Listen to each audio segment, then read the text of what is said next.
18 రోజులు జరిగిన మహాభారత యుద్ధంలో పాండవులు కౌరవులు ఒక్కో రోజు ఒక్కో వ్యూహం రచించి అమలు చేశారు. మానుష, గరుడ, క్రౌంచ, వజ్ర, మండల వ్యూహాలు ఇలా ఇందులో కొన్ని తమ సైన్యం ఆత్మరక్షణ కోసం సిద్ధం చేయగా ఇంకొన్ని ప్రత్యర్థులపైన విరుచుకుపడేవి ఉన్నాయి. సాధారణ యుద్ధమైన ఎన్నికల యుద్ధమైన వ్యూహాలే చాలా కీలకం. వాటి అమలు మరింత ముఖ్యం. ఇప్పుడు తెలంగాణ అసెంబ్లీ ఎన్నికల్లో గెలుపు కోసం టీపీసీసీ చీఫ్ రేవంత్ రెడ్డి చతుర్ముఖ వ్యూహాన్ని అమలు చేస్తున్నారు. అదే ఆపరేషన్ పీసీసీఈ. అసలు ఏంటి ఈ పీసీసీఈ స్ట్రాటజీ? ఎలా వర్కౌట్ చేస్తున్నారు? Have a look.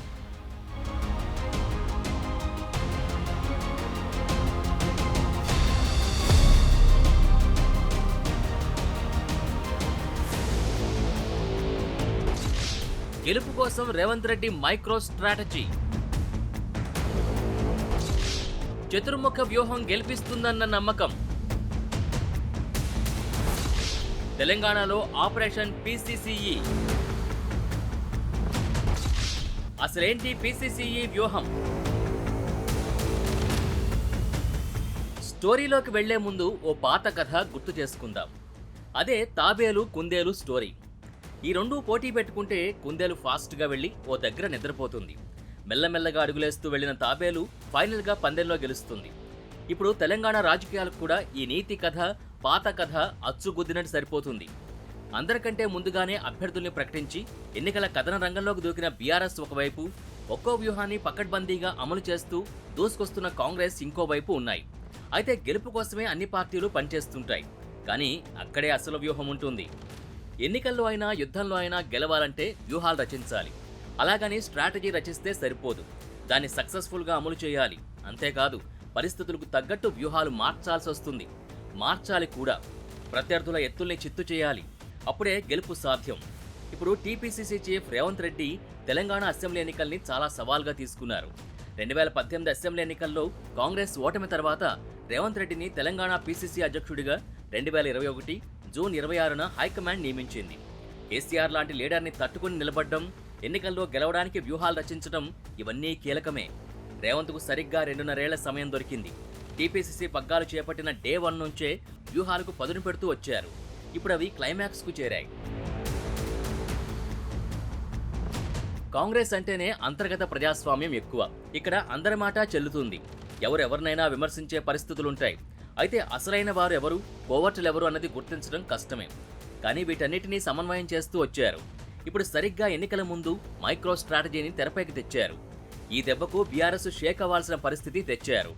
ముందుగా ప్రత్యర్థి అధికార పార్టీ అయిన బీఆర్ఎస్ను తమ ట్రాక్లోకి తేవడంలో సక్సెస్ అయ్యారు. అందుకే కాంగ్రెస్ ప్రకటించిన 6 గ్యారంటీలనే కొంత పెంచి బీఆర్ఎస్ మేనిఫెస్టో రిలీజ్ చేసింది. అంత డబ్బులు ఎక్కడి నుంచి వస్తాయన్న వారే అంతకు మించి హామీలనిచ్చేలా చేశారు.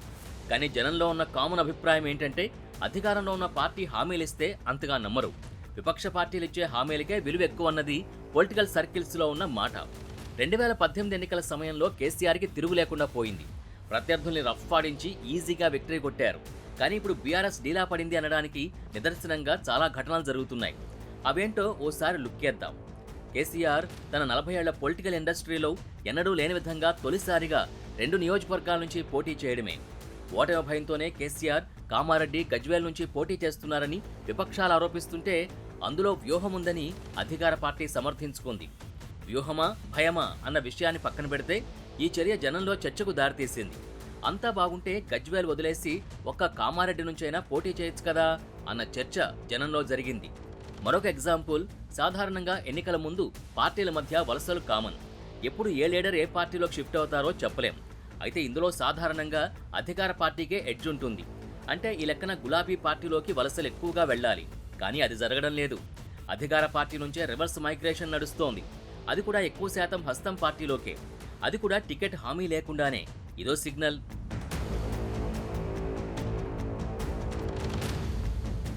ప్రస్తుతం బీఆర్ఎస్ 2 టర్ములు ప్రభుత్వం పూర్తి చేసుకుంది. 3వసారి హ్యాట్రిక్ కొడతామంటున్నారు. అయితే జనంలో సహజంగానే ప్రభుత్వ వ్యతిరేకత పెరుగుతుంది. దీన్ని అధిగమించేందుకు ప్రయత్నాలు చేస్తుంటారు. ప్రస్తుతం కాంగ్రెస్ పుంజుకోవడానికి ఈ వ్యతిరేకత కూడా ఓ కారణమైందంటున్నారు అనలిస్టులు. 2 జాతీయ పార్టీలు, ఒక ప్రాంతీయ పార్టీ మధ్య జరుగుతున్న పోరాటం చాలా సవాలుగా మారింది. రేసులో బీజేపీని వెనక్కి నెట్టి కాంగ్రెస్ వచ్చింది. లోక్పోల్, ఏబీపీ సీ వాటర్ వంటి సర్వే సంస్థలు చేసిన ఒపీనియన్ పోల్స్లోనూ హస్తం పార్టీదే అధికారమని తేల్చాయి. ఇవన్నీ కాంగ్రెస్కు సానుకూల అంశాలు. అయితే ఒక పార్టీకి హవా పెరిగితే ఆపే శక్తి ఎవరికీ ఉండదు. ఇప్పుడు హస్తం పార్టీది కూడా అదే పరిస్థితి. కానీ ఆ హవా హస్తం వైపు రావడానికి టీపీసీసీ చీఫ్ రేవంత్ రెడ్డి రచించి అమలు చేసిన వ్యూహాలే కారణమన్న టాక్ ఆ పార్టీ నేతల నుంచి వినిపిస్తోంది. ఎందుకంటే కేసీఆర్ బలమైన ప్రత్యర్థి. కాంగ్రెస్లో గందరగోళం సృష్టించి 4-5గురిని చేర్చుకుని ఈటల పదే పదే విమర్శించినట్టు అన్ని పార్టీల్లో కేసీఆర్ కోవర్టుల్ని పెట్టుకుని చెల్లాచెదురు చేసి ఎన్నికల్ని కొట్టుకుపోదామనుకుని ఉండొచ్చు. కానీ ఆ వ్యూహాల్ని రేవంత్ పారనీయలేదు. సరికదా, వ్యూహాలతో సవాళ్లు విసిరారు. అసలు బీఆర్ఎస్ని ఎలా ఎదుర్కొంటున్నామన్న విషయాల్ని బయటికి రాకుండా చూసుకోవడమే కాంగ్రెస్ను ఈ స్థాయికి తీసుకొచ్చాయి. ఎప్పటికప్పుడు వ్యూహాలు బయటికి తెలిసిపోయి ఉంటే హస్తం పార్టీ పరిస్థితి ఇలా ఉండేది కాదంటున్నారు. అందుకే చాలా సీక్రెట్గా వ్యవహారం నడుపుతూ కాంగ్రెస్ పట్టు పెరిగేలా చేశారు. రేవంత్ మాస్టర్ స్ట్రోక్తో బీఆర్ఎస్ ప్రస్తుతం షేక్ అవుతోంది. ఇందులో బయటికి కనిపించే వ్యూహాలు కొన్ని అయితే కనిపించనివే ఎక్కువగా ఉన్నాయి. కొన్ని స్ట్రాటజీలు అమలు చేయాలంటే చాలా గట్స్ ఉండాలి. ఎవరికి వారే యమునా తీరే అన్నట్టుగా ఉండే కాంగ్రెస్లో అందరినీ ఒక్కతాటిపైకి తేవడం, ఒకే మాట ఒకే బాటపై నిలబెట్టడం, అసంతృప్తుల్ని బుజ్జగించడం ఇవన్నీ ముఖ్యమే. వీటిని చూసుకుంటూనే చతుర్ముఖ వ్యూహాన్ని గతంలోనే తెరపైకి తెచ్చారు. అదే పీసీసీఈ అంటే పాలసీ, క్యాలిక్యులేషన్, కమ్యూనికేషన్, ఎగ్జిక్యూషన్. ఇప్పుడు ఈ చతుర్ముఖ వ్యూహం క్లైమాక్స్ దశకు చేరింది. టీపీసీసీ పగ్గాలు చేపట్టిన తొలి రోజు నుంచే రేవంత్ తెలంగాణలో కాంగ్రెస్ గెలవాలి, గెలిచి తీరాలి అని స్ట్రాటజీ అమలు చేస్తూ వస్తున్నారు. కాంగ్రెస్ అధికారంలోకి వస్తే ఏం చేస్తుంది, ప్రజలకేమిస్తుంది అన్న విషయాల్ని చర్చకు పెట్టారు. అందుకే పాలసీ మ్యాటర్స్ని డిక్లరేషన్లు, గ్యారంటీల రూపంలో జనం ముందుకు తెచ్చారు. ఆ తర్వాత గెలుపు కోసం అవసరమైన క్యాల్కులేషన్ చేసుకున్నారు. 119 నియోజకవర్గాలున్న తెలంగాణలో గెలవాలంటే 60 సీట్లు రావాలి. కానీ 75 సీట్లకు పైగా టార్గెట్ పెట్టుకున్నారు. ఖచ్చితంగా గెలిచే వారికే టికెట్లు, గెలుపు గుర్రాలకే టికెట్లు అన్న ఫార్ములా ప్రాతిపదికనే ఇస్తున్నారు. నియోజకవర్గాల్లో పెద్ద తలకాయల్ని పార్టీలో చేర్చుకుంటున్నారు. ఇదే కాదు, తెలంగాణలో కాంగ్రెస్ పార్టీ సభ్యత్వ నమోదుని సీరియస్గా, చాలా క్యాల్కులేటెడ్గా చేశారు. తెలంగాణలో ఏ పార్టీ గెలిచి అధికారంలోకి రావాలన్నా 80 లక్షల ఓట్లు అవసరమని లెక్కలేసుకున్నారు. ఆ లెక్కన కాంగ్రెస్లో 43 లక్షల మంది సభ్యులుగా చేరారని, వీరికి తోడు హస్తం పార్టీ సానుభూతి పరులు, పార్టీకి ఓటు వేయాలనుకునే సామాన్య ప్రజలు, వీరికి అదనమన్న క్యాలిక్యులేషన్స్ ఉన్నాయి. ఈసారి లెక్క తప్పదని, అత్యధిక మెంబర్షిప్తో ఉన్న తమ పార్టీ ఖచ్చితంగా గెలుస్తుందన్న అంచనాతో ఉన్నారు. అంతేకాదు 50% పైగా అభ్యర్థుల్ని ఇంటర్నల్గా మొదటే ఖరారు చేశారు.